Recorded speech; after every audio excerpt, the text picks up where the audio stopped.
Hi guys, it's me, Liz, with Liza Jane Designs in Afton, Minnesota. I am coming to you this fine Saturday morning in a video that I actually recorded last night on Friday. My grandson, Finnegan, who's 5 years old, is graduating from preschool this morning at 9:30 Central Time, and my video starts at 10. So I am recording this on Friday night before I go home from the shop so that I can share this project with you and still be there for Finnegan.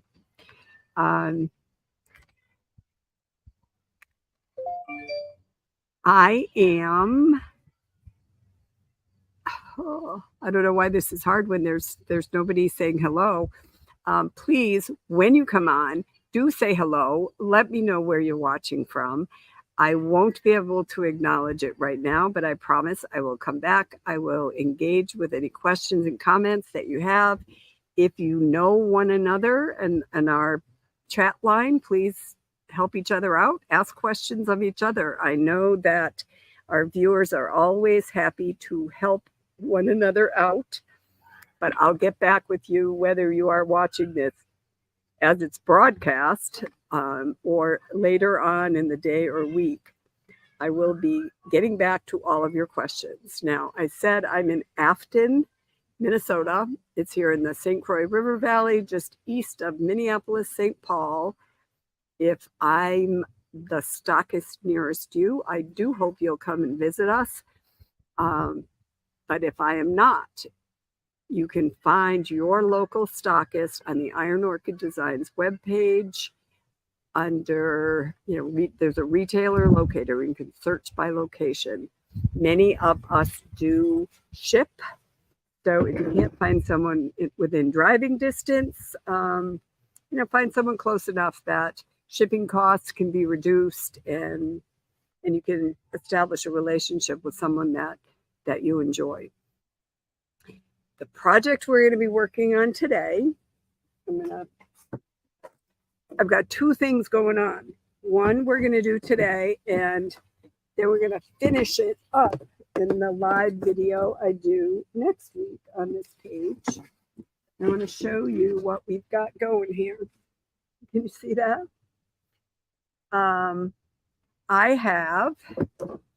This is very thrifted. This is a wood frame. I don't know if it was a window. I don't know what was in here before. I found it here on this property that I purchased in December. We have our Airbnb, and it's where the art studio is located now. This was just laying around in a pile of stuff, and it's in pretty rough shape, right? It's kind of in pretty rough shape, but I love a challenge, and I like to take a piece that's seen better days and bring it back to life and breathe some new life and use into it. It's therapeutic, and this can be helped. I think we all can be helped. Motorcycles going by on Friday night, just like they do on Saturday morning. But I have already started to step out this process. So work in progress here. This is what we're going for. This is our finished look for this picture frame. This is how it started out. In the video, we're going to go from applying the texture, letting the texture dry, applying black paint, applying various colors of green and blue-green paint, dripping down a little patina, and it looks like rusty metal to me now. And then the finishing touch is adding some dots of orangey paint to replicate the look of rust. So I want this to look like an old iron frame. Next week we'll create the design on here to go inside of it. We'll have a full good project there. That's the plan. All right, so please, again, say hello. I will get back with you. I have one camera tonight, so we're going to be wiggling this camera around. I'm here by myself, so we're going to do the best we can, right? I want to show you what I use to make texture on this wood frame, and I do this on a lot of surfaces. I am using Durham's Rock Hard Water Putty. There are other things you can use. You could use a probably roll-on clay. You could probably use plaster of Paris, Venetian plaster. There are other products like this. So you'll see how I do it. And if you have your own favorite product, that's totally cool. This is available to me here locally in one of our local hardware home improvement stores. I know that it's also sold on Amazon. So it's Durham's Rock Hard Water Putty. You can use that or another kind of plaster or products like that. This comes as a powder. I'm going to mix it in a little plastic cup. The way they say to do this is to put the powder into, you do the powder, and then you add a bit of water. And you only add a little bit at a time. So here's my putty powder. I have some clean water. I have a popsicle stick to stir. And we're just going to put in a little. I hope that's not too much. So, yeah, I think that's pretty good. So we're getting a paste consistency here. It's kind of like a brownie batter. I'm surprised I did pretty well for that first pull. I think this is pretty good. I might put in like another drop. Ooh, hope that's not too much. Okay, I like this. This is still kind of maybe more like a little pancake batter. I haven't had dinner yet, so everything is about food equivalents. So I'm going to turn down the computer camera here and try to catch the detail of this. We're going to be using the Iron Orchid Designs Adornment stamp. So that is how we're going to get patterning in here and design. So here's the part of the wood frame I have not yet worked on. I'm just going to dish out this rock hard water putty and smooth it out onto the surface. Probably should have a glove in my pocket. I had a glove. So we're going to put a glove on. I often forget that step and I make a big mess of myself. But we're just putting this on as kind of like icing a cake, not as thick as I like my icing, but a thin, even coat of the water putty along this curved edge of the picture frame. I miss having a live audience, but this is like they say I am live. I'm not going to go back and edit anything. So if we make mistakes, you're going to see those. I wish that I could say hello in person. But if any of you, if you have kids and you have grandkids or you have anyone who's of that certain age, you know that a preschool graduation is pretty important. So I don't want to miss out. And I figured you guys would understand. I also didn't want to miss out on sharing this project with you. So This is what we're doing tonight, right? I have smoothed that. It's a pretty nice even coat. I'm going to just wipe off the edges of that and take the Adornment stamp set, and I'll show you the one I chose. I chose this guy from that set to leave impressions in this clay or putty. So what I'm going to do, I have a spritzer bottle. I don't think I need it right now because this is still pretty wet.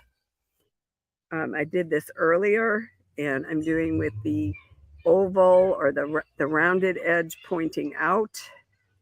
I am going to just press this stamp into the rock hard water putty and lift it.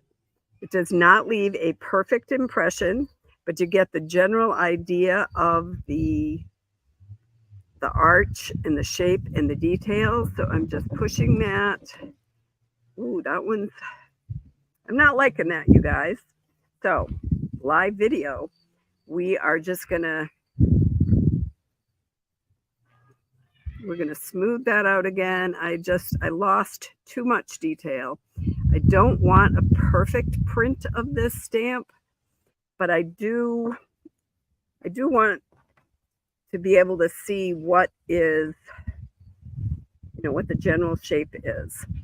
I know some of you might be worried about the stamp that, oh my goodness, she's got rock hard water putty on there.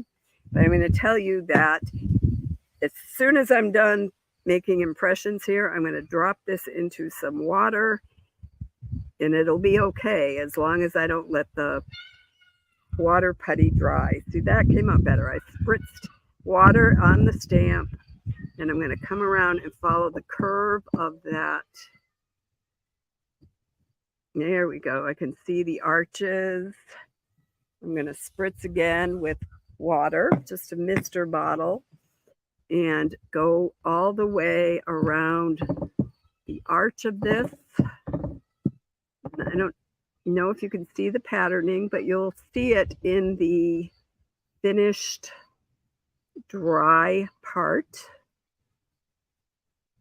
We're just coming around to get all of that in.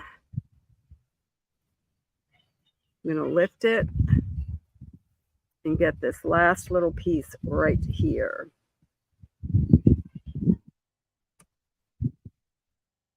Whoop, I don't think that came out well enough. I'm going to push down a little harder.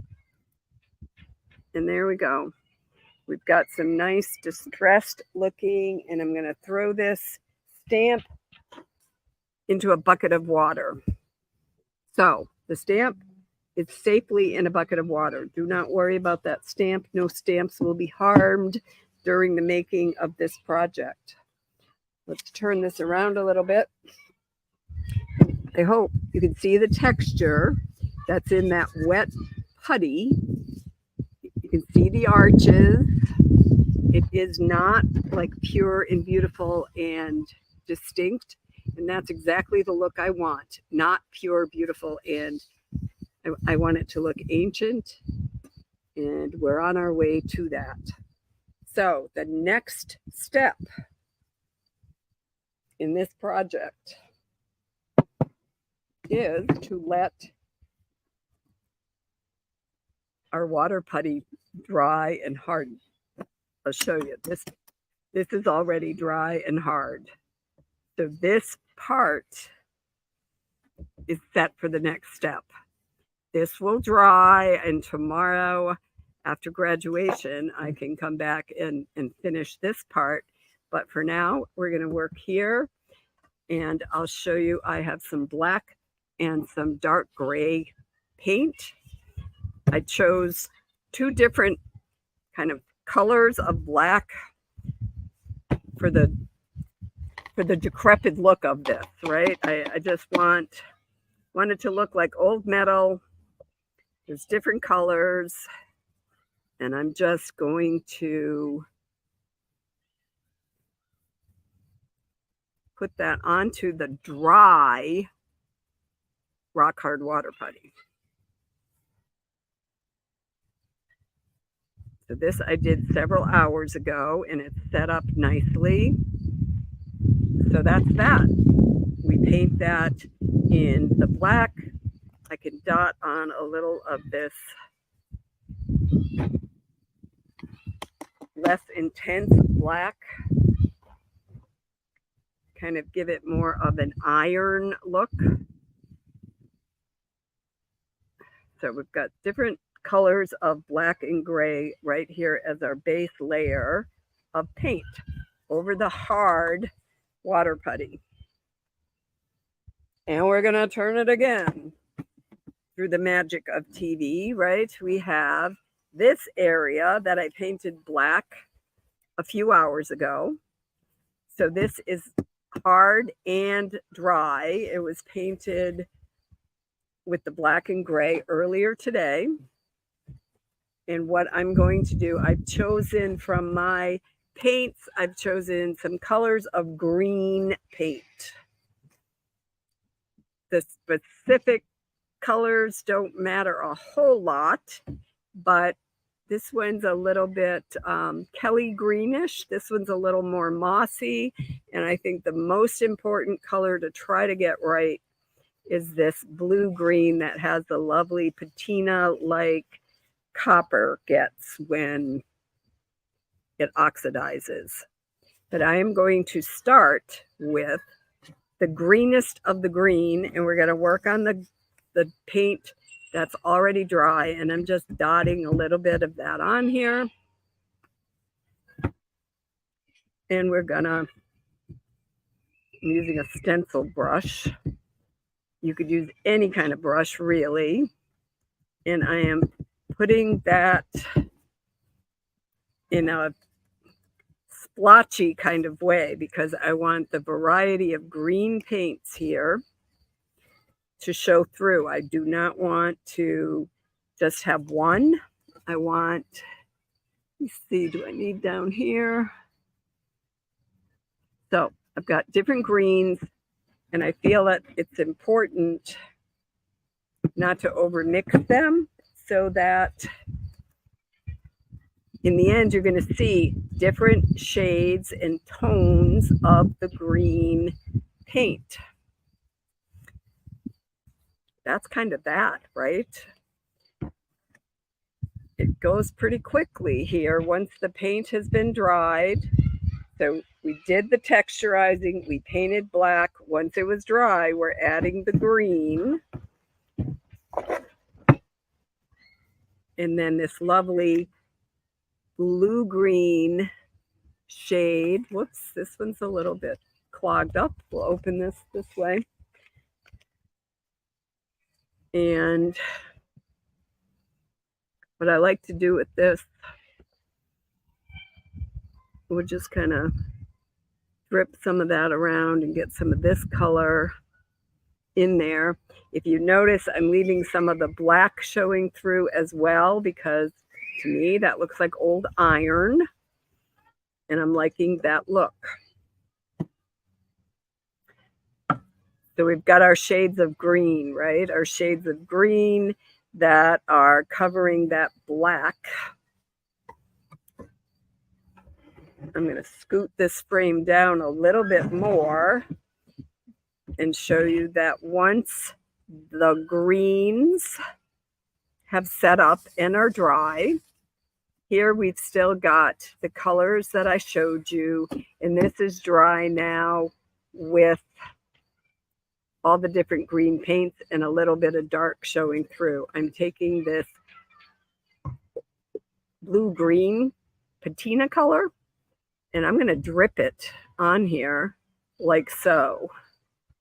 I don't want to, I put a little over there. All right. And then we're just going to let that roll around a little bit. You see that happening?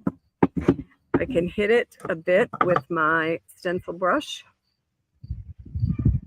I like the runniness because it, to me, replicates been sitting out in the elements for a long time and through rain and all the things that happen in nature. This guy has seen better days, right?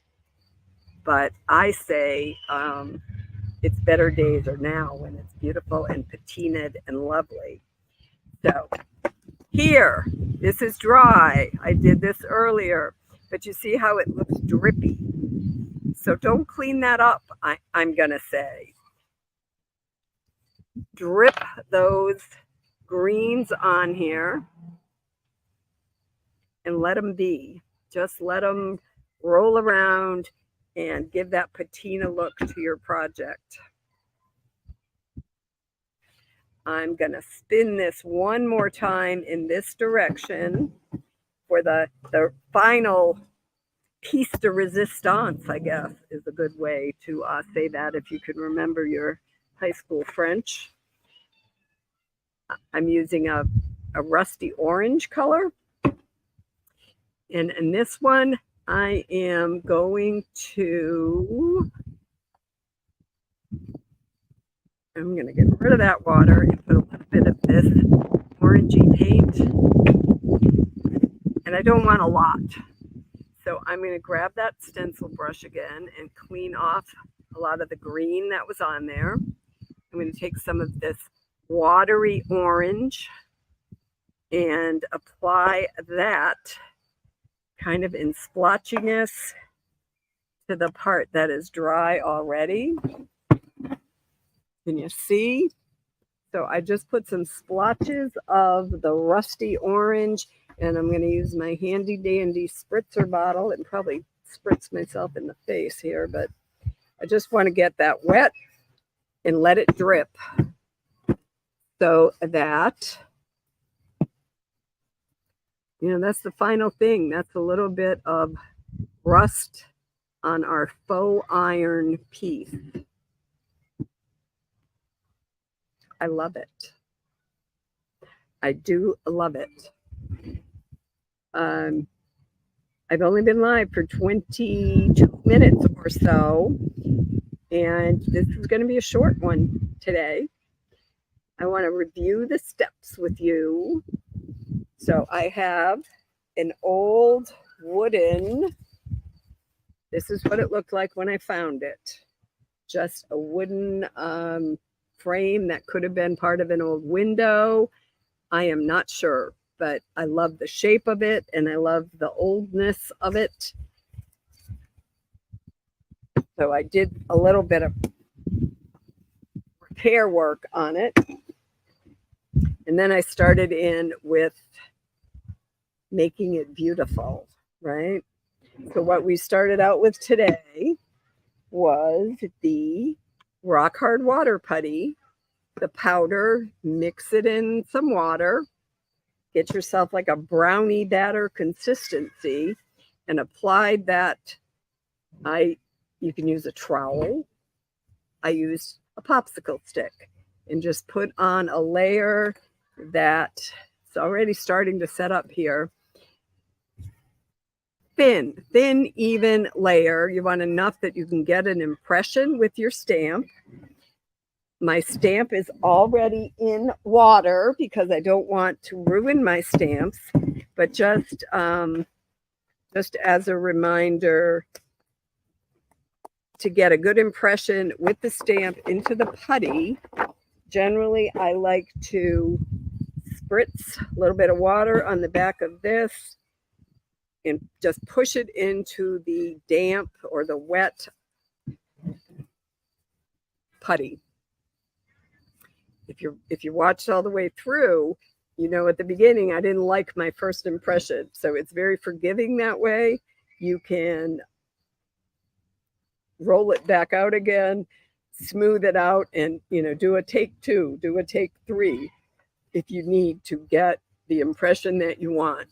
The look that I'm going for is not at all perfect. I don't want a pristine print of that stamp. I just want the suggestion of it, which I think you can see in the finished product here, right?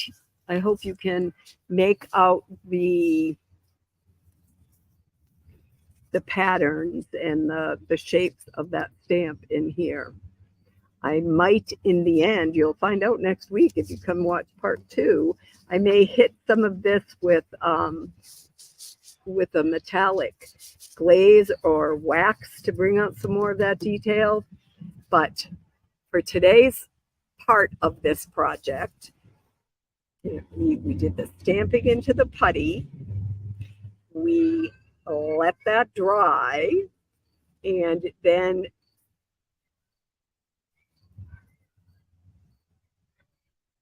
painted the dry putty black. I need to let that black paint dry before I start adding my greens. But I did add all of the greens kind of at the same time without mixing them together too much. Just kind of dotted them on, left areas not smoothed out so that I can see all 3 of the different green colors that I put in there. When that is dry, I used a very runny mix of this blue green, and I poured some on, I spritzed, I rolled, and because we have the texture from the stamp, we're hitting highlights, lowlights, we're getting nice texture and patina in that, in the dips and valleys and high spots. And then our final piece was to add just a tinge of this kind of rusty orange color in some drips, spritzing it so it doesn't look quite like chicken pox and a little bit more organic and natural. I can, if they're too spotty for me, I can rub those out now as well. And I just love how some of this is looking with the black shining through, with the drippiness of the green patina, the little bit of rust effect. So this is more of a technique thing, right? You can use this technique on a variety of surfaces. You can use a variety of stamps to make your impressions. Feel like Miss Bonnie on Romper Room here. This is something I hope you can envision doing lots of different things with. So I'm going to finish this guy before we meet again next week. It will all be done in this manner and finished so that our next week's project here on the IOD page is going to be creating the center. If any of you have suggestions, I'm kind of thinking sunflowers. I'm in a fall state of mind right now, so could have to do with sunflowers. If there's anything you are potentially interested in seeing this become, leave me some comments, and you can have input on what we're going to make for the middle of this. What do you think would look good with these colors and this patina? I am totally open to input and feedback on what you think and where you think we should go next. So my time with you now is coming to a close for today. I'm going to get home and have some dinner, and hope that you enjoy watching this on Saturday morning while I'm at my grandson's preschool graduation. I asked him what he thought was next, like what comes after graduation. He's a little bit precocious, and he just he said, I don't know. He says, high school? So we'll see if that's what's next. I'm kind of thinking it's kindergarten, but he thinks he might be ready for high school. I'm Liz. I am in Minnesota. Liza Jane Designs, east of the Twin Cities, right on the Wisconsin border in the St. Croix River Valley. I think I said my business is Liza Jane Designs. I'm Liz. If you are in this neck of the woods, please stop by. I would love to see you and show you the full extent of my Iron Orchid Designs inventory. But if I am not your stockist and you need to find one, please check the IOD page. They're either the Facebook page or go to their website, and there is a stockist locator where you can search geographically to find someone near you.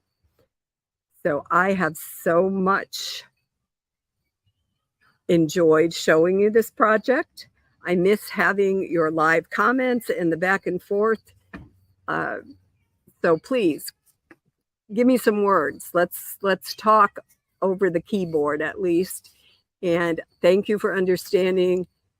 My grandson needs his grandma at his preschool graduation. So thank you much for joining. Leave your questions, and I will be talking with you again and here working on the next project next Saturday. Love you. Bye now.